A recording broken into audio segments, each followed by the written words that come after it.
እዚ ተኽሊ ብስፍሓት ኣብ ኢትዮጵያ ጨና ኣዳም እንዳተባሃለ ይፍለጥ። ጨና ኣዳም ብጣዕሚ ብዙሕ ጥቕምታት ከም ዘለዎ ይግለጽ። ሓቂ እዩ፣ ብዙሕ ጥቕምታት ኣለዎ። ጨና ኣዳም ኣብ ቡና፣ ሻሂ ከምኡ'ውን ኣብ ጸባ ብጠቕላላ ጨና ኣዳም ተወቂጡ ብማይ ተበፅቢፁ ይስተ። ጨና ኣዳም ንመጥዐሚ ፀብሒ ብምዃን ኣብ ሽሮን በርበረ ብምእታው ይፍለጥ። ምግቢ ጣዕሙ ሓልዩ ንኽጸንሕ ናይ ምግባር ሓይሊ ኣለዎ። ኣብዚ ቪድዮ እዚ ስለ ጨና ኣዳም ብጣዕሚ ኣገረምቲ ነገራትን ናይ ጨና ኣዳም ጥቕምታትን ካብ መጠን ንላዕሊ እንተተጠቒምና ድማ ዘለዎ ጉድኣትን ክንድህስስ ኢና። ኣብ መወዳእታ እዚ ቪድዮ ድማ ጨና ኣዳም ብፍጹም ክጥቀምዎም ዘይብሎም ሰባት ክንርኢ ኢና። ክሳብ መወዳእታ ሓቢርኩም ንጽንሑ። ጨና ኣዳም እንዳተባሃለ ዝፍለጥ ብሳይንሳዊ ኣጸዋውዓ ሽሙ ሩታ ካሌብሴንስ እንዳተባሃለ ዝጽዋዕ ጨና ኣዳም ብበዝሒ ድማ ኣብ ሃገረ ኢትዮጵያ፣ ኤርትራ፣ ሜዲትራንያን ኣብ ማእኸላይ ምብራቕ ከባብታትን ብስፍሓት ይበቅል። ኣብ ዓድና ጨና ኣዳም ኣብ ባህላዊ ሕክምና ንናይ ሕማም ከብዲ፣ ንተቕማጥ፣ ንእዝኒ፣ ንልቢ ድኻም፣ ንኺንታሮት፣ ንኢንፍሉዌንዛ፣ ንዝተፈላለዩ ሕማማት ንመድሓኒትነት እናገልገለ ይርከብ። ዝደረቐ ፍረ ምስ ተጠሓነ ኣፍሊሕኻ ንተቕማጥ ሕክምና እንትውዕል፣ ቆጽሉ ምስ ተቐጥቀጠ ድማ ብማይ ጌርኻ ንሕማም ከብዲ ይውዕል። እቲ ተኽሊ ምስ ለሓመ ድማ ንኸም ኪንታሮት ዘለዉ ሕማማት ከም ዝውዕል እቶም ሰብ ሞያ ይገልጹ። ናይ ጨና ኣዳም ጥቕምታት ብዙሓት እዮም። ኩሎም ጥቕምታት ጨና ኣዳም ኣብዚ ቪድዮ እዚ ዘርዚርካ ይውዳእን። ኣብዚ ቪድዮ እዚ እቶም ብሉጻትን ኣገረምትን ጥዕናዊ ረብሓታት ጨና ኣዳም ክንርኢ ኢና። እቲ ናይ መጀመርታ ናይ ጨና እግሪ ንምጥፋእ። ጨና ኣዳም ኣብ ውሽጡ ዝርከብ ኬሚካል ናይ ጨና እግሪ ንምሕካም ከምኡ ድማ ፈንገስ ናይ ምጥፋእ ባህሪ ኣለዎ። እዚ ማለት ኣብ እግርና ንዝኽሰት ሕማቕ ዝኾነ ጨና ንምጥፋእ ጨና ኣዳም ምጥቃም ጠቓሚ እዩ። ካልኣይ ንጽቡቕን ዘይተሸብሸበ ቆርበትን ንክህልወና ከም ዝገብር ይግለጽ። ናይ ጨና ኣዳም ጥረ ፈንገስ ዘለዎ ባህሪ ዝበለጸ ጽቡቕን ኣንጸባራቒ ቆርበትን ንክህልወና ይገብር። ብተወሳኺ ድማ ኣብ ቆርበትና ዝወፁ ናይ ምጭምዳድ ዝመስል ነገር ሙሉጭ ኣቢሉ የጥፍእ። ሳልሳይ ኣብ ጨጉርና ዘሎ ባልዕ ንምጥፋእ ፍቱን ምዃኑ ይግለጽ። ጨና ኣዳም ካብ ምግብነት ክሳብ ዘይቲ ንምጥቃም ዘኽእል ባህሪ ኣለዎ። ኣብ ሓደ ቦታ ጨና ኣዳም ንምግብነት እንትውዕል፣ ኣብ ሓደ ቦታ ድማ ንዘይቲ ይውዕል።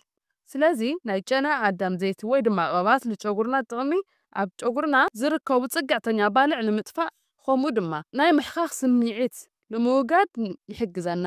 ካብዚ ብተወሳኺ ድማ ዝተጎድአ ጸጉሪ ንምጽጋን ደስ ዝብልን ልስሉስን ጨጉሪ ንክህልወና ናይ ጨና ኣዳም ቅብኣት ወይ ድማ ዘይቲ ምጥቃም ወሳኒ እዩ። ቅድሚ ናብቲ ራብዓይ ጥቕምታት ጨና ኣዳም ምቕጻለይ ነዚ ቪድዮ እዚ ክሳብ ኸዚ ፈቲኹምዎ ዶ ላይክ ምግባርን ናይዚ ቻናል ሰብስክራይብ ምግባርን ኣይትረስዑ።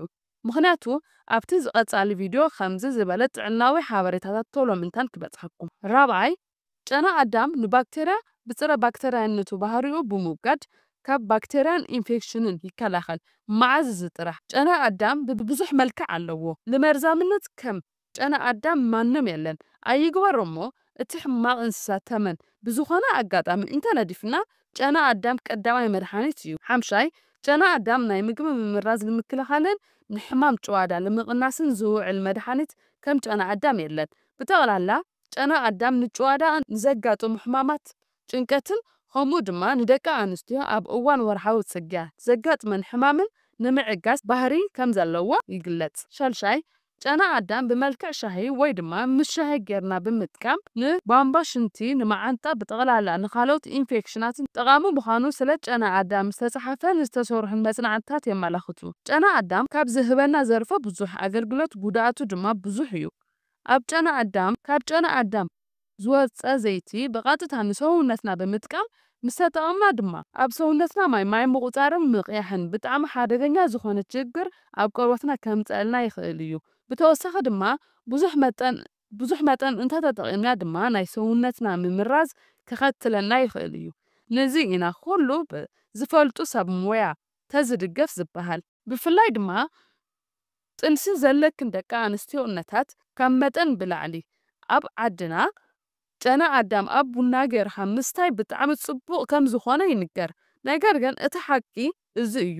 በተለይ ንጡንሳት እኖታት ኣጋጣሚ ጨና ኣዳም ምስ ቡና ትጥቀማ እንተኮይንክን ጥንሲ ክሳብ ምውራድ ዘብጽሕ ብጣዕሚ ሓደገኛ ዝኾነ ከብጽሐልኽን ይኽእል እዩ። እዚ ምዃኑ ኣብቲ ዘመናዊ ዓለም ናይ ጨና ኣዳም ንሕክምና ኣገልግሎት እናተገደበ መጽኡ እዩ። ናይ ጨና ኣዳም ቅብኣት ወይ ድማ ዘይቲ ኣብቲ ዘመናዊ ዓለም ንሳሙናታትን ንኮስሞቲክስ ምርትታትን ጽቡቕ መዓዛን ንክህልዎ ኣብ ጥቕሚ ይውዕል እምበር ናይ ዩቲዩብ ቻናል ተኸታተልተይ ብዛዕባ ጨና ኣዳም ዝሰራሕኽዎ እዚ ይመስል እንተፈቲኹምዎ ላይክ ግበርዎ እዚ ቪድዮ እዚ ይጠቅሞ ኢልኩም ተሓስብዎ ሰብ ተሃልዩ ድማ ሼር ግበርዎ ኣብዚ ቪድዮ እዚ ዘለኩም ሓሳብ ክፈልጥ ስለ ዝደሊ ሓሳብኩም ኣብ ኮሜንት ሴክሽን ጻሓፉለይ ነዚ ቻናል ሓደሽቲ ዝኾንኩም ድማ ሰብስክራይብ ግበርዎ